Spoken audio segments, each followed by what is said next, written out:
Ils sont une quinzaine venus du centre Fait d'Asile de Florène et c'est un voyage scolaire qu'ils accomplissent. Mais un voyage scolaire à l'envers puisqu'ils visitent une école, l'Institut d'enseignement technique secondaire de promotion sociale à Charleroi. Même s'ils la connaissent, c'est la première fois qu'ils y viennent. Toutes ces personnes du centre Fait d'Asile sont en attente de régularisation et donc c'est vrai que cette attente peut être longue et l'objectif était de trouver une alternative. Nous dispensons des cours de français langue étrangère depuis maintenant pratiquement 4 ans et nous travaillons principalement avec des centres Fait d'Asile de Florène et de Jumet.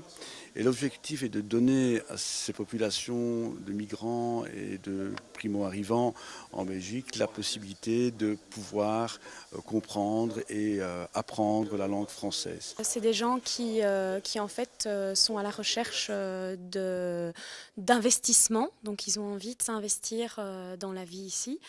C'est pas évident quand ils parlent pas la langue, donc souvent la première étape c'est le cours de français, et donc je suis professeure de français, et donc souvent ils passent par chez moi, et ensuite l'étape suivante c'est justement pouvoir se former et pouvoir du coup s'investir dans la vie en Belgique. Au-delà, l'idée c'est aussi de compléter leur formation. À raison de 3 jours par semaine, pendant 5 semaines, ils vont découvrir des métiers qui leur permettront peut-être de mieux s'intégrer en Belgique. L'idée est de commencer par le secteur de la construction.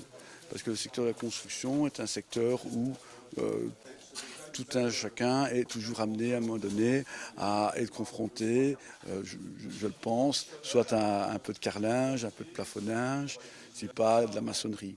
Alors pourquoi pas donc on s'est dit qu'il était peut-être intéressant de se pencher sur ces 3 métiers de base de la construction pour leur faire découvrir. Ça doit leur permettre à l'issue de cette formation découverte de pouvoir acquérir ces compétences et peut-être s'insérer dans la vie sociale. La langue ne posera pas de problème. L'aspect manuel va déjà en fait mettre d'accord tout le monde dans le sens qu'on leur demande de faire une action, donc quelque chose qu'on va leur montrer avec des gestes, avec une technique là derrière.